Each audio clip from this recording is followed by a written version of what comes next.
common sense in this day and age? Yes. Ken, what a crazy concept.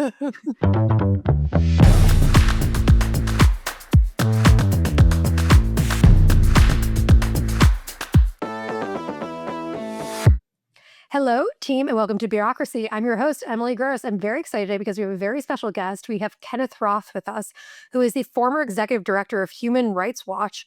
Kenneth, it is great to have you. Thank you so much for being here. It's wonderful to be with you, Emily.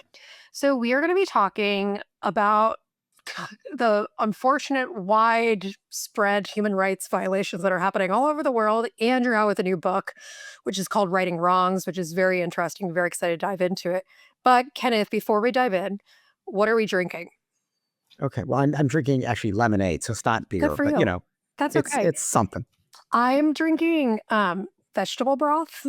This is my PSA for people. I'm totally fine. I'm just a hypochondriac, but I am getting an endoscopy tomorrow. And so good for people to be proactive about their health. Some people call it hypochondria.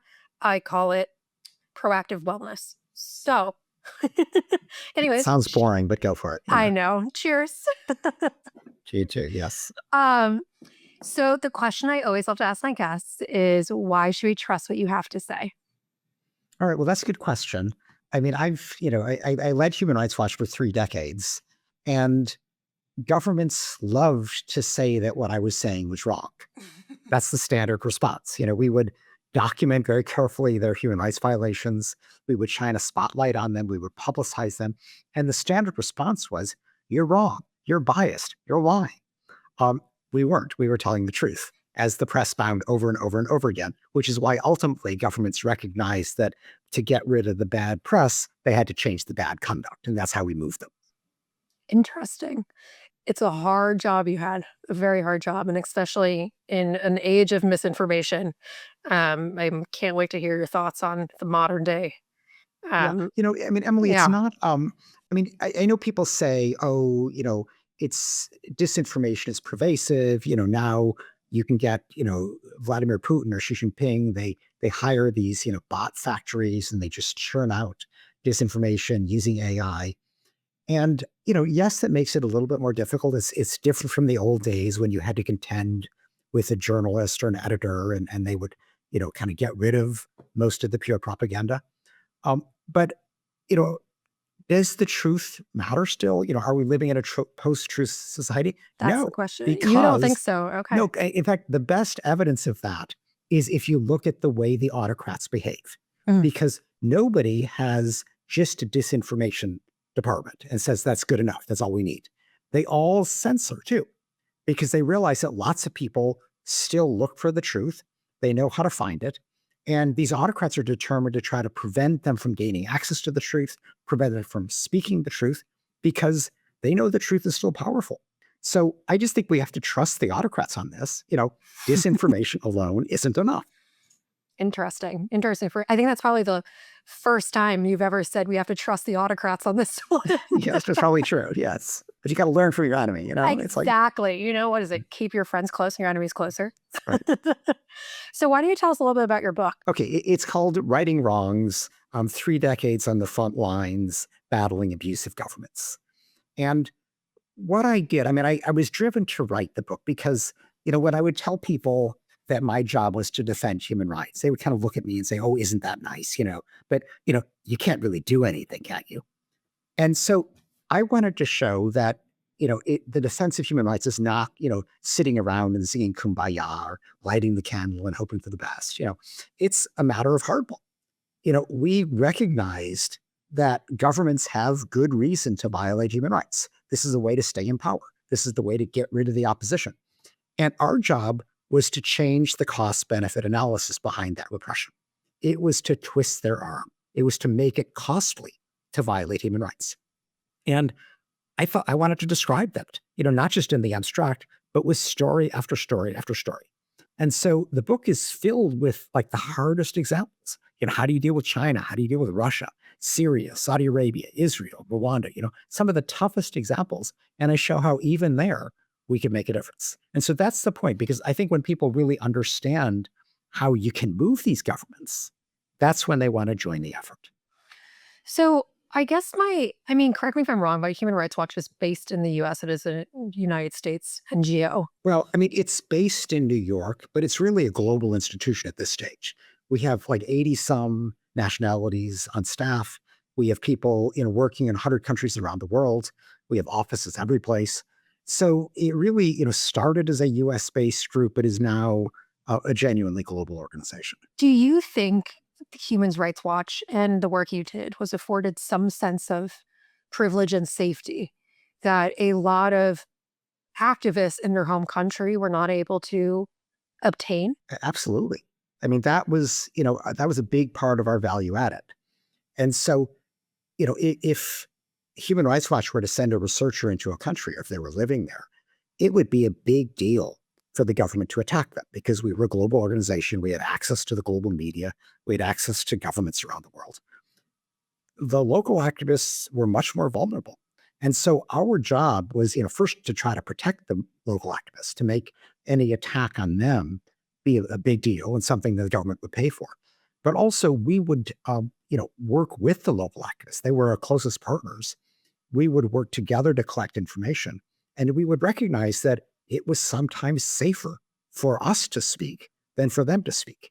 And they looked to us for that. So even, on the most sensitive things, Human Rights Watch would come out because, in a sense, what was the government going to do to us? Whereas the local activists could be, imprisoned or worse. So yes, there is that vulnerability, and we did our best to try to, make amends for that. Absolutely. How do you hold autocratic governments accountable? Because there's quite a bit going on these days. And I want to dive in more into when you first started versus what you see now, especially 2 years outside of Human Rights Watch. But the fundamentals of it, I'm sure, are pretty much similar. How do you hold an autocratic regime accountable for their wrongs? Well, I mean, Emily, there basically are three parts to it.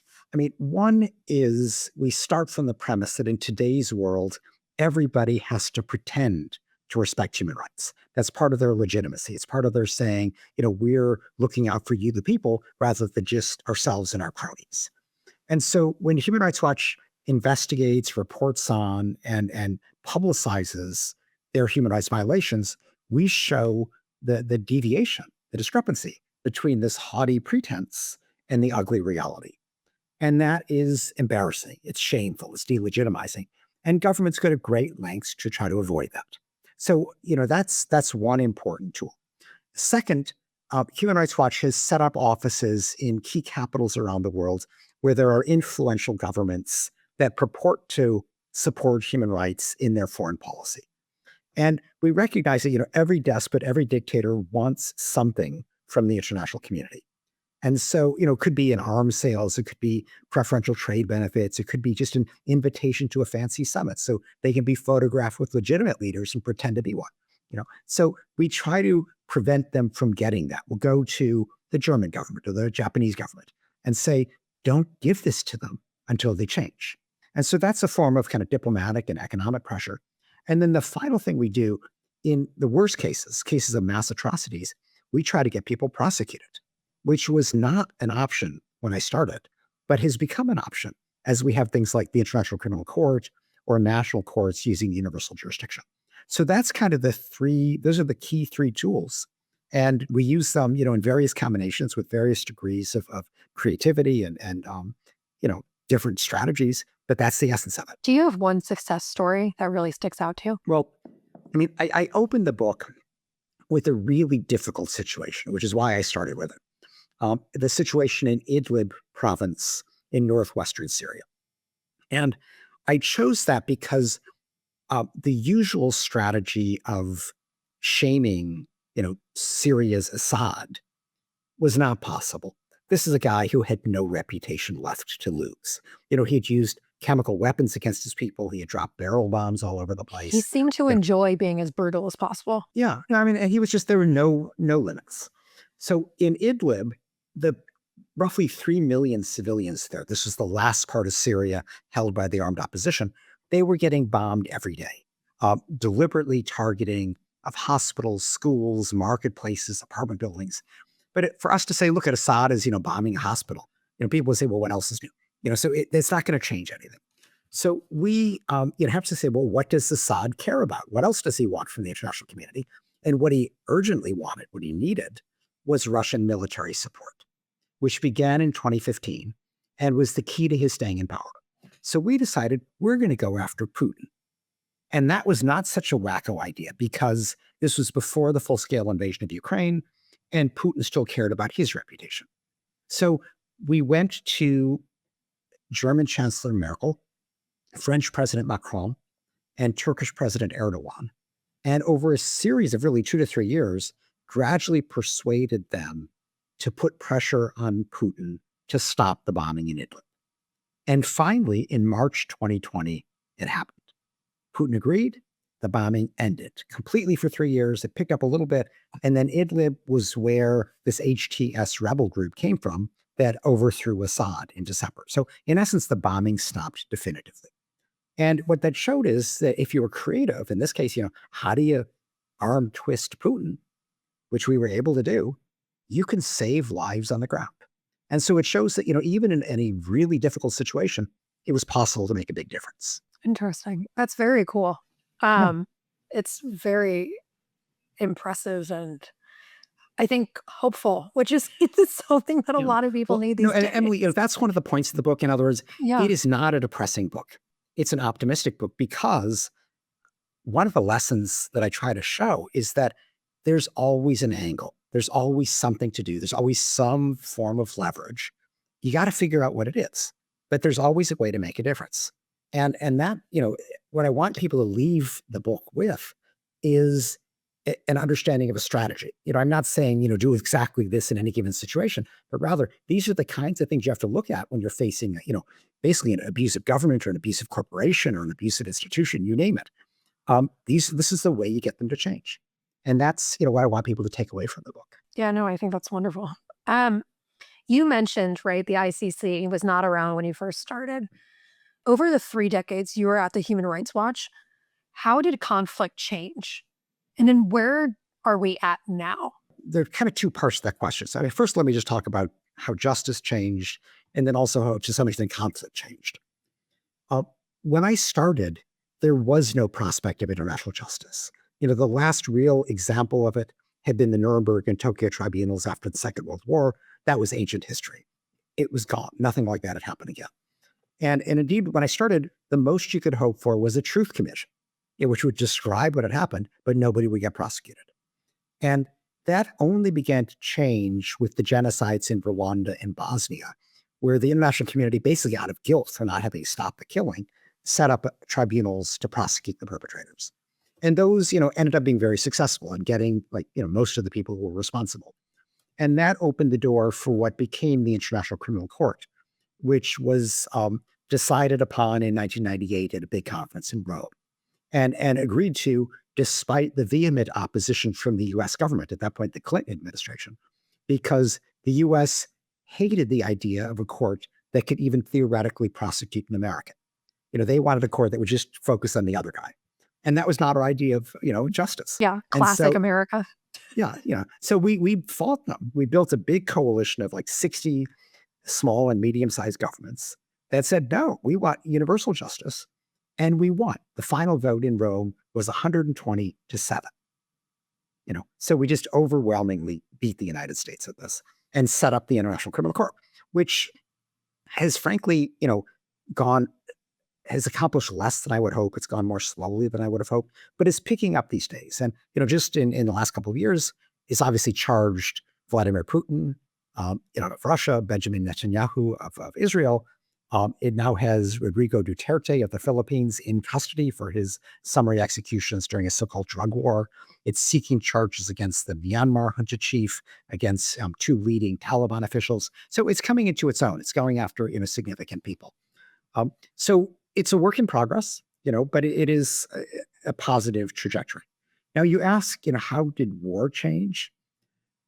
In some quite significant ways, because when I started, the people who would interpret things like the Geneva Conventions, which basically set out the rules for how you're supposed to spare civilians, those were interpreted principally by a bunch of military lawyers. And it was like a small little coterie. It was a private club. And they would interpret these rules in a way that was very deferential to military commanders. And what Human Rights Watch did, beginning actually in the 1980s with the conflicts in Central America, in El Salvador, Nicaragua, Guatemala, is that we introduced public opinion into that equation. Up until then, there had never been a human rights group that sought to apply the Geneva Conventions. They just applied, human rights law, which basically deals with peacetime repression, but not this separate body known as international humanitarian law, which deals with war. And the first big thing we did that we really changed the way the law was understood had to do with the concept of indiscriminate warfare. And this is, in kind of plain terms, you're not allowed, just because you may have a military target in an area, you can't fire indiscriminately at the whole area. You can't just treat everybody who lives there as a military target. You got to aim at the military. And everybody understands that as a concept, but nonetheless, every military, every Western military, you name it, was still using landmines.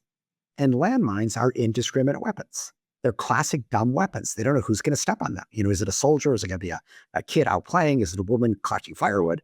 No idea. So these are completely indiscriminate weapons, and everybody used them. So there was just this, kind of disconnect between the law and the practice. So we came in and said, that doesn't make sense. And we started documenting the effects of landmines in country after country long after conflict ended. And we showed, look, this should be considered indiscriminate warfare. Now, the US had no way. And, the Russians and the Chinese and, all the big powers said, no, we like landmines. So we did something similar to what we later did with the International Criminal Court. We put together a coalition of governments, small and medium-sized governments, that together had the moral and the political clout to stand up to the superpowers. And they adopted the Landmines Treaty, which we actually shared in the Nobel Peace Prize for security. That's incredible. And so today, landmines are stigmatized. The US still hasn't ratified the treaty, but it's very reluctant to use landmines. And in fact, in the last year, they were used only in Ukraine and Myanmar. So it's made a huge difference in terms of just saving people's lives from these indiscriminate weapons. And that's an illustration among several that I describe in the book of how war has changed because we took away this monopoly of a handful of private military lawyers and introduced public opinion. And the public said, no, landmines are indiscriminate. You can't use these things. So that's, a big difference. That's incredible. Yeah, I always personally chuckle though when it's talking about the laws of war, and it's just one of those things where it's such a violent thing to think that there's laws about who and what to target and the human rights within when killing other people. I know it's so important, but it feels so ironic to me. No, but Emily, I mean, it's still really important because, the alternative, which is the way, Assad was fighting or Putin is fighting in Ukraine, is the concept of total war. The idea that when you go into war with a country, you kill anybody in sight. You just try to make them suffer as much as possible, and then they'll capitulate. And that's kind of the way World War II was fought, which is what gave rise to modern international humanitarian law. To say, no, in war, yes, you can shoot at the other side's combatants. That's the unfortunate reality of war. But you can't just fire at civilians. You can't, fire indiscriminately. You can't attack even a military target if the effect will be disproportionate. You can't starve civilians, which is what Israel is doing in Gaza now. I mean, there are all these basic rules. And that does help spare civilians, to some extent, the hazards of armed conflict. It's absolutely made a substantial difference. But in the wars that are going on at the present, do any of these powers follow those rules? This is a problem in that we're seeing, pretty systematic violations with Russia and Ukraine, with Israel and Gaza, with Rwanda and Eastern Congo, with some of the forces in Sudan, with the Myanmar military. So there are big examples of the law being violated. But, you also have, lots of crime on the street, but that doesn't mean you don't have a criminal law. It's the law matters. And in fact, if you look at how, most militaries have incorporated the Geneva Conventions into their doctrine, this is how they're supposed to act. And indeed, how they do. So the exceptions don't mean there isn't still a rule of compliance. And indeed, you can see in just the world's reaction. I mean, look at how people are responding to Gaza. There's been incredible outrage, repeated condemnations. The International Criminal Court has charged Netanyahu. The International Court of Justice is considering is this genocide. So there has been kind of a big effort to underscore the importance of the law, even though Netanyahu is trying to rip it up. It evidently comes down to people on the ground figuring out ways to pressure people in power to then pressure other people in power, Yes. right? With now the current Trump admin, let's focus on Israel and Gaza. If we're now in an admin, right, and with Biden as well, that are contributing to the active destruction of people that are oppressed, right? That, it feels helpless to just watch that go on.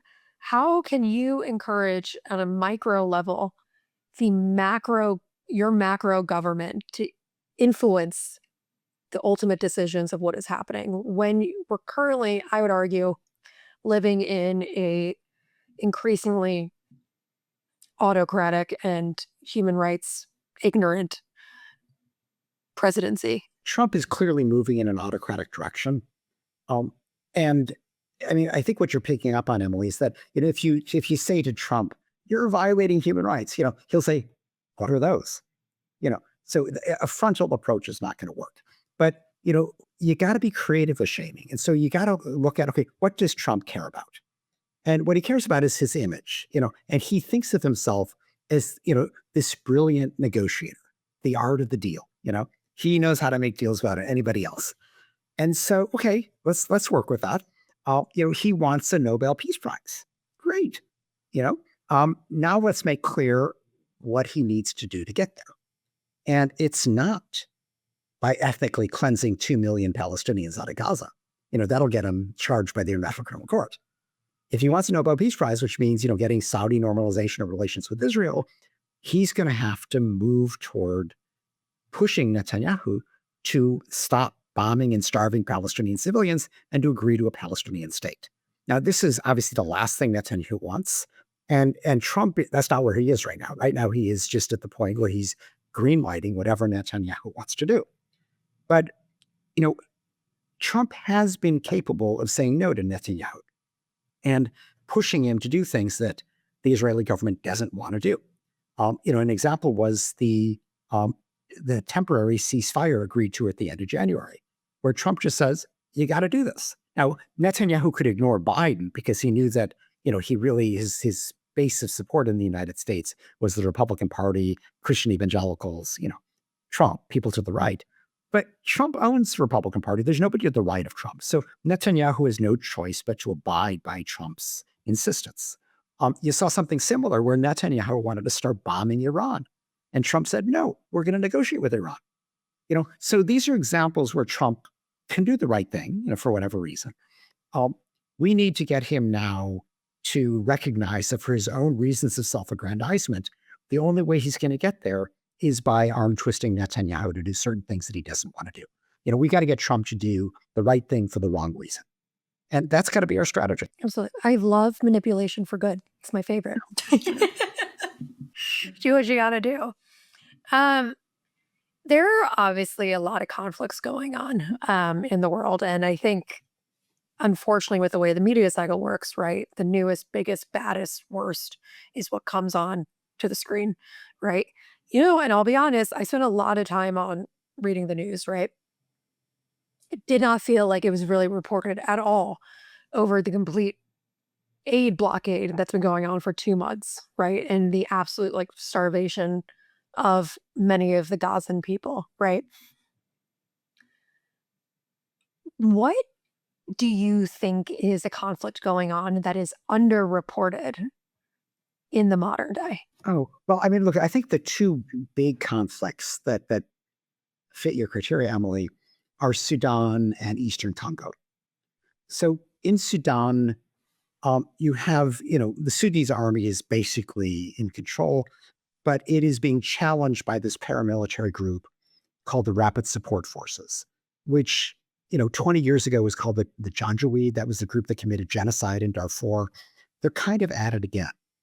And the part that really gets underreported, although there's been a bit in the New York Times, in fact, Declan Walsh just won a Pulitzer because of this reporting. But the rapid support forces are being armed by the United Arab Emirates.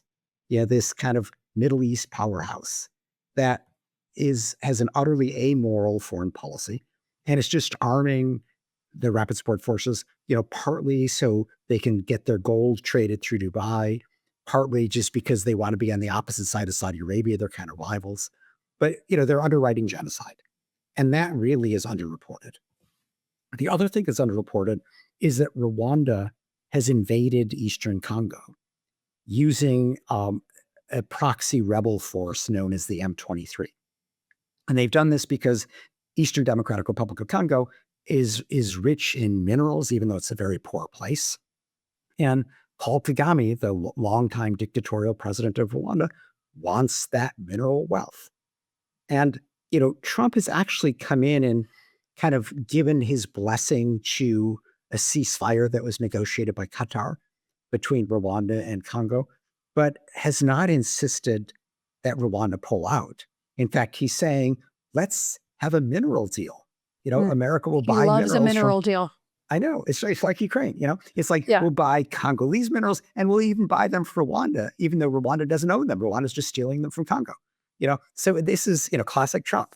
But that is not getting nearly the attention. Neither one of those conflicts is getting the attention they deserve. Yeah, absolutely.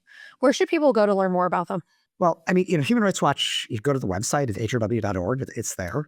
Um, the, in terms of kind of major media, the New York Times is pretty good on a lot of these things. The Economist is good. The Guardian is good. I mean, those are the things that I read every day. On social media, I mean, much as I hate, Twitter, now X under Elon Musk, it still is the most important social media platform because, it's where these conversations take place. It's, people are moving to Blue Sky, but it's kind of like preaching to the choir. Yeah, You know, Blue it, Sky. I mean, don't get me wrong. Love Blue Sky. It is purely a liberal social bubble. Exactly. Yeah. So it's like I feel so. I mean, I kind of post in an obligatory way on Blue Sky, but I post all the time on X because I want to speak to the other side. I want to speak to the people who don't agree with me and try to persuade them. And so I'm, my Twitter X feed, this is all on. I mean, if you want to just follow me, I mean, you'll see all of this, So there are ways to do it. This is not impossible to know about, but you do have to make the effort to, kind of read the serious press. You can't just pick it up from TikTok or Instagram. Yeah.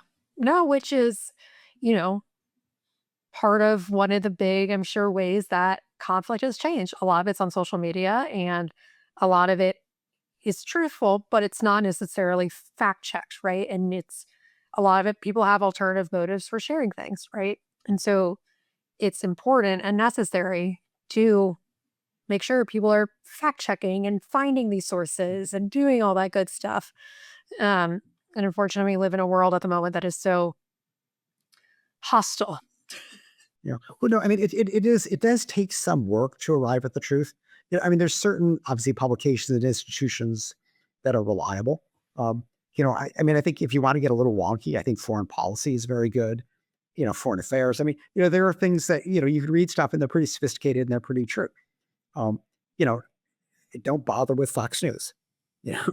um, but um, but on social media, I think it makes sense just to find people who can speak articulately about things. And there's always somebody, I mean, on Eastern Congo, the best person by far is a British journalist named Michaela Roth, who's been following Rwanda for years.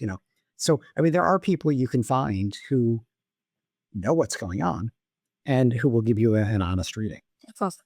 So, for people who feel overwhelmed by the amount of conflict going on in the world, what's a thing they can do on the micro level to feel like they're making a difference? I mean, obviously, everybody feels, I'm just like one person. What difference can I make? And I make this point in the book. The ability of the human rights movement to shame ultimately depends on people's sense of right and wrong. We cite treaties, and they're treaties that describe what governments are supposed to do and not supposed to do toward their people. But in the end, Citing a treaty doesn't really persuade people that something's wrong. They have to have some inner sense that it's wrong. If I, describe something to you and you say, that doesn't sound so bad, if I cite a treaty to you, it's not going to change your mind. So maintaining this sense of public morality, the sense of public right and wrong, is the essence of the defense of human rights. And how does that happen? I mean, we were talking right now about, kind of major media you could follow. But the truth is, in today's world, the people who are most influential in your life are your family members, your friends, the people you work with. I mean, the people you kind of know, your circle. And which is why I think we all have a responsibility to talk about these issues and to certainly do it, when you go out with friends or if you're at the coffee machine at work or whatever, do it if you're comfortable on social media as well, because again, your circle is following you there. But this is the way we, build and strengthen the public sense of right and wrong, which is the key to the defense of human rights. How do you convince someone, though, what's right and wrong when everyone has their own truths? If you look at the core human rights, they're pretty universally shared. Nobody wants to be summarily executed. Nobody wants to be tortured. Nobody wants to be arbitrarily detained or deprived of housing or education or healthcare. So, these are pretty universal. Where it breaks down is that people say, well, I want that for me, but not for the person over there. And so you need to, kind of build up this sense that your rights are not secure if the government can start excluding people. Because, today it's your enemy, tomorrow it'll be you. Oh, and that's, I think, pretty universally understood, or at least people can be persuaded in that direction. And of course, you don't need to persuade everybody. You don't have to persuade every Trump supporter. The key is kind of the movable middle. The U.S. is so divided that if you move, 5% of the public, you completely change the politics. So that's why I think that it is, these are not radical propositions. They're really basic common sense views of right and wrong. And we need to promote them because I actually don't think most people want what Trump is doing today. Trump was elected because of kind of broad resentment at the status quo, but he's doing a lot of things that are really the opposite of what people want. And so we just need to reinforce, what good government should be about. I think that's very doable. Common sense in this day and age? Yes. Ken, what a crazy concept. What else do you have? I mean, I know. I mean, you would think, but I mean, unfortunately, what I go back to is literally seeing the White House Instagram page posting, like immigration arrest ASMR, where they literally made a video of them arresting immigrants, of them like clanging, like handcuffs together and stuff like that. And I'm just like, are you yeah. serious? But Emily, that's backfiring. In other words, immigration was That was a Trump's big that was a issue. big good. Yes. Yeah, The no, that's comments what were all like, what the fuck, which was yeah. good. No, but look, I mean, he won probably based on immigration because Biden had done a poor job. But I think immigration is becoming a huge liability for him. If you look at some of this recent polling, people are not happy at the way he's, just randomly picking up immigrants, separating families, throwing people into the nightmarish detention center in El Salvador, not bringing people back who should come back. I mean, he, in classic autocratic sense, he's overreaching. And this is what happens when you've got somebody who doesn't tolerate dissent, who surrounds himself with sycophants, who, loves being praised as, the brilliant Trump, Pope Trump. And, Oh my God. you know, Oh, don't get me started. so, I mean, he makes mistakes. So I think, that's why we're seeing so much backlash now. We should not think that any of this is inevitable. Trump is actually at a vulnerable point, I think, because he has overreached so much. And we need to kind of push as hard as we can to try to curtail the damage. Hmm. My kind of like, I guess, final question, like let's bring it home to the US, right? You've spent a lot of time looking at a lot of autocratic governments.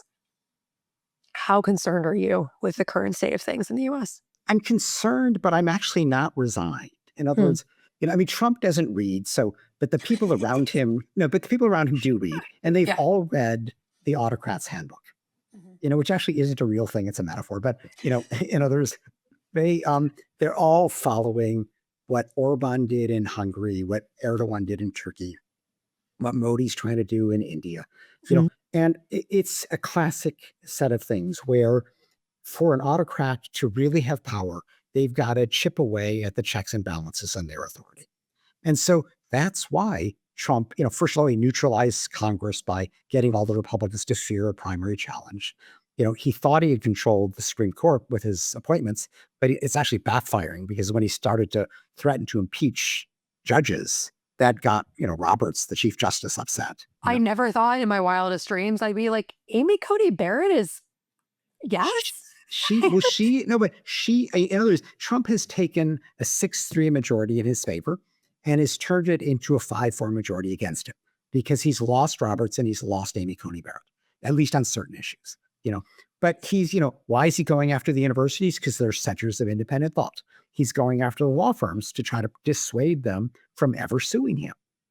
He's going to go after civic groups and starting to deny tax exempt status. He's charging journalists with defamation to try to get them so they'll report on it. This is all classic autocratic steps. This is what they do to try to minimize dissent. Now, the good news is that, at first people were stunned. There was this clear flood the zone strategy that Trump was pursuing. And people said, oh my goodness, what's the latest outrage? But there is beginning to be, more concerted pushback. And what we've seen in places where the autocrats have been defeated, and like in Poland or in Brazil, is first of all you got to recognize that these are not isolated things. Like people say, who cares about Paul Weiss, a big rich law firm? But you know, any law firm, if they are silenced, it undermines the rule of law. I mean, you got to understand that this is a part of a broader effort. Second, it requires not everybody pushing for themselves. You have to have a concerted defense. And so, I'm glad to see universities are now consulting with each other. I'm glad to see that some of the law firms are joining together. That's what it's going to take. And we've seen now, well over 100 judicial rulings against Trump. He's dancing around compliance, but he hasn't openly flouted them. And this is all slowing him down. I think that, we're at a stage where we can at least, curb some of the harm, not stop it altogether. The guy's, very powerful. He's president. But because he is overreaching and because people are finally getting wise to what he's doing, I think we have a chance to push back successfully. I'm from your mouth to whomever's ears. To reality, right? If it's that simple. Yes, exactly. Please, please. Anything else you would like to touch on? And we've covered on a lot of it. Yeah, I think, I think we covered it all. I mean, it's truly an honor to be able to have you on this podcast. So thank you. my I pleasure to appreciate join it. you. Yes. And where can people find your book? I mean, it's in any local bookstore. It's under usually the current events section. It's on Amazon. But it's righting wrongs. 3 decades on the front lines, battling abusive governments. Kenneth Roth, the author. Everyone check it out. I can't wait for it to be my next read. So Ken, thank you so much for doing this. I really appreciate it. My pleasure, Emily. Nice chatting. Nice chatting. And I'm your host, Emily Gross. We'll be back next week with another episode of Bureaucracy.